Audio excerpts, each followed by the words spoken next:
Hello everyone, good morning to all of you. आज हम थोड़े सारे डिफेक्ट्स और कर लेते हैं। जो defect in amino acid metabolism, amino acid जो है उसका पूरी तरह से मेटाबॉलिज्म नहीं हो सकता, ब्रेकडाउन नहीं हो सकती या फॉर्मेशन नहीं हो सकती, उसकी वजह से कुछ एक डिफेक्ट्स होते हैं, ये हम करेंगे। ठीक है, इसका मैं आपको बता दूंगी। आपको जो जो चीज़ इसमें इंपॉर्टेंट याद रखनी है वो अपने बहुत अच्छे से याद रखनी है, बाकी आप नॉर्मली इसको ज़्यादा डिटेल में नहीं करो। ठीक है, अब जो हमारे पास सबसे पहला डिफेक्ट है वो है हमारे पास फिनाइल कीटोन यूरिया। ठीक है, phenyl ketone urea amino acid metabolism में ही ये आता है हमारे पास। ठीक है, फिनाइल कीटोन यूरिया अगर इसकी हम बात करें, ये किस वजह से होता है? एक रिसेसिव जीन की वजह से होता है। किसकी वजह से? एक रिसेसिव जीन की वजह से होता है। और इसकी डेफिशिएंसी की वजह से, किस एंजाइम की डेफिशिएंसी की वजह से होता है वो देखो आप, phenyl alanine hydroxylase, phenyl alanine hydroxylase की डेफिशिएंसी की वजह से होता है। अब ये एंजाइम की डेफिशिएंसी की वजह से फिनाइल कीटोन यूरिया तो होता है, उससे पहले ये समझना ज़रूरी है कि फिनाइल एलानिन हाइड्रोक्सीलेज का काम क्या होता है, नॉर्मली ये हमारी बॉडी में करता क्या है। तो नॉर्मली ये हमारी बॉडी में फिनाइल एलानिन अमाइनो एसिड को टायरोसिन में कन्वर्ट करता है। ठीक है, किस में? टायरोसिन में। लेकिन अब जेनेटिक डिफेक्ट की वजह से फिनाइल एलानिन जो है वो टायरोसिन में कन्वर्ट नहीं हो सकता, और जिसकी वजह से टायरोसिन जो है हमारी मेंटल हेल्थ के लिए इंपॉर्टेंट होता है, जिसकी वजह से क्या होता है? मेंटल रिटार्डेशन हो जाती है। ठीक है, अब ये डिफेक्ट जो है, देखो बोला जेनेटिक डिफेक्ट, मतलब ये जो है क्रोमोजोम में कुछ डिफेक्ट होता है। तो कौन से क्रोमोजोम? क्रोमोजोम नंबर 12 में। आपको याद क्या इसमें रखना है? एंजाइम का नाम। फिनाइल कीटोन यूरिया किसकी वजह से होता है? Due to deficiency of phenylalanine hydroxylase, एक ये चीज़ याद रखनी है। दूसरा आपने क्या याद रखना है? कौन से क्रोमोजोम पे डिफेक्ट होता है जिसकी वजह से ये एंजाइम एब्सेंट होता है? तो क्रोमोजोम नंबर 12 पे। ठीक है, ये दो चीज़ें आपने बहुत इंपॉर्टेंट याद रखनी है। Phenyl ketone urea chromosome number 12 पे डिफेक्ट है, और जो फिनाइल एलानिन हाइड्रोक्सीलेज जो है ये एब्सेंट होता है, या फिनाइल हाइड्रोक्सी एब्सेंट होता है, जिसकी वजह से मेंटल रिटार्डेशन हो जाती है। ठीक है, सेकंड है हमारे पास डिसऑर्डर एल्केप्टोन्यूरिया। कौन सा है? एल्केप्टोन्यूरा। ये हमारे पास इनबॉर्न डिसऑर्डर होता है, मतलब जब बच्चा पैदा होता है उससे पहले ही ये जेनेटिक डिसऑर्डर ही है हमारे पास। और ये किसकी वजह से होता है? ये होता है होमोजेनेटिक ऑक्सीडेज, होमोजेनेस्टिक, जेनेटिक नहीं, होमोजेनेस्टिक ऑक्सीडेज। अगर मैं बात करूँ, ये मैंने एक बार नीट में देखा था कि एल्केप्टोन्यूरिया जो है ये किस वजह से होता है? एल्केप्टोन्यूरिया डिसऑर्डर जो है किसकी डेफिशिएंसी की वजह से होता है? तो एंजाइम का नाम आपने इसमें बहुत अच्छे से याद रखना है, होमोजेनेस्टिक ऑक्सीडेज। ये एंजाइम की डेफिशिएंसी की वजह से क्या होगा? एल्केप्टोन्यूरिया होगा।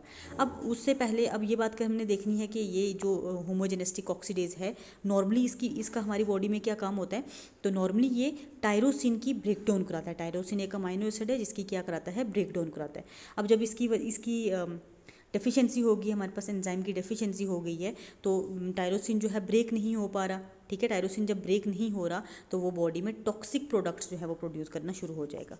ठीक है, और टॉक्सिक प्रोडक्ट्स प्रोड्यूस होना शुरू हो जाएंगे, जिसकी वजह से कौन कौन से ऑर्गन्स या टिश्यूज़ जो हैं इफ़ेक्टेड होंगे? हमारे पास हार्ट वेल्व्स इफेक्टेड होंगी, कार्टिलेज जो है हमारे पास वो इफेक्टेड होना शुरू हो जाएगा, जॉइंट में इफेक्ट होना शुरू हो जाएगा, लिगामेंट्स और टेंडन्स, आपको पता है बोन्स और मसल्स को कनेक्ट करने वाले और मसल टू मसल कनेक्ट करने वाले लिगामेंट्स एंड टेंडन्स होते हैं, इनमें क्या आना शुरू हो जाएगी? प्रॉब्लम आना शुरू हो जाएगी। ठीक है, और अब क्या याद रखना? होमोजेनेस्टिक ऑक्सीडेज तो याद रखना ही रखना है, एंजाइम इसकी डेफिशिएंसी की वजह से एल्केप्टोन्यूरिया होता है।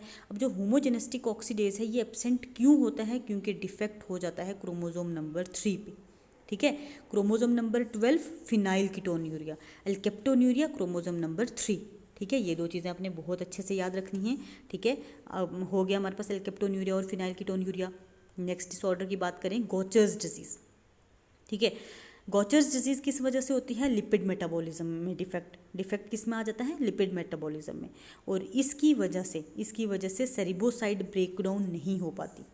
ठीक है, सेरिब्रोसाइड ब्रेकडाउन नहीं होती, और क्या होता है? इफेक्ट क्या होता है? स्प्लीन की एनलार्जमेंट हो जाती है, लिवर की एनलार्जमेंट हो जाती है, नॉर्मल से उनका साइज़ क्या है? बढ़ जाता है। ठीक है, और कोई भी अगर चीज़ नॉर्मल से एक्सेस हो जाए या कम हो जाए तो वो बॉडी में हार्मफुल इफेक्ट करती है।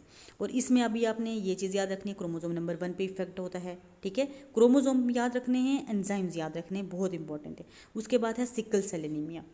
ठीक है, हमारे पास है सिकल सेल एनीमिया। इसमें जो आरबीसीज होते हैं या जिनको हम एरिथ्रोसाइट्स बोलते हैं, आरबीसीज का जो है वो सिकल शेप हो जाते हैं, इस तरह सिकल शेप उनकी शेप बन जाती है। हीमोग्लोबिन जो है वो भी म्यूटेटेड हो जाती है। और ये किस वजह से होता है, ये जो sickle cell anaemia, glutamic acid, normally haemoglobin में क्या होता है, ग्लूटामिक एसिड, जब वो रिप्लेस कर दिया जाए वैलिन से, ग्लूटामिक एसिड वैलिन से रिप्लेस कर दिया जाए, मतलब हीमोग्लोबिन में अगर ग्लूटामिक एसिड है, ठीक है, ग्लूटामिक एसिड है, जब ये रिप्लेस कर दिया जाए किससे, वैलिन से, तो हमारे पास जो है सिकल सेल एनीमिया बन जाते हैं। ठीक है, जो आरबीसीज की शेप है वो सिकल शेप होना शुरू हो जाती है। ठीक है, ये आ गया हमारे पास सिकल सेल एनीमिया। आपने क्रोमोसोम और वही याद रखने हैं। अब बात करते हैं कुछ एक डिसऑर्डर, डाउन सिंड्रोम तो मैंने आपको बताया था, ट्राइसोमी ऑफ 21 क्रोमोसोम, ये तो आपको पता ही है।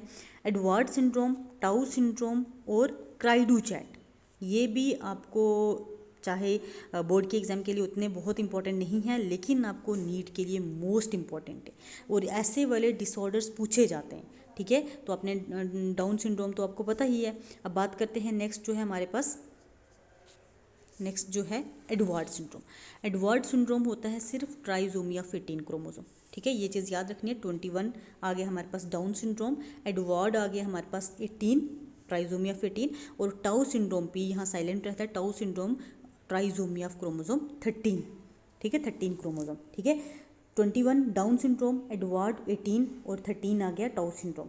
क्राइडू चैट जो है, इसमें क्या होता है, जो क्रोमोसोम नंबर 5 है, इसकी एक आर्म जो शॉर्ट वाली आर्म है वो डिलीट हो जाती है, वो रिमूव हो जाती है किसी म्यूटेशन की वजह से। तो क्राइडू चैट, वो जो बेबी होता है, जो बेबी मतलब जिसका बर्थ होता है, उसकी बिल्कुल जैसे कैट की आवाज़ होती है ना, वैसी उसकी आवाज़ भी होती है क्राइडू चैट सिंड्रोम में।